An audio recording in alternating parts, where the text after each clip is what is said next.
আসসালামু আলাইকুম সম্মানিত ভিউয়ার্স। এই যে আমরা মক্কার এক কিনারায় বলতে পাহাড়ের এক চূড়ায় আসছি কাম করতে। আমি আপনাদেরকে এখন এই যে আমাদের দর্শকদের সাথে যে আমাদের কমিউনিটি সেন্টার বা আমাদের দুস্থদের সাথে আপনাদের আলাপ করাবো, কার কিরকম যে মানে অনুভূতি এটা ফিল করব। ঠিক আছে, এই যে দেখেন দুস্থ দুস্থ সবাই খারাপ বলক হচ্ছে।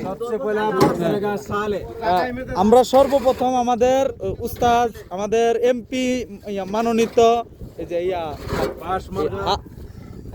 হরিং মার্কা পদপ্রার্থী এমপি মনোনীত জনাব সুশিক্ষিত গরিবের বন্ধু, মহিলাদের শ্রদ্ধাভাজন জনাব মোহাম্মদ হজরত মাওলানা সালে আহমদ, ওনার অনুভূতি নিব। আসসালামু আলাইকুম দোস্ত।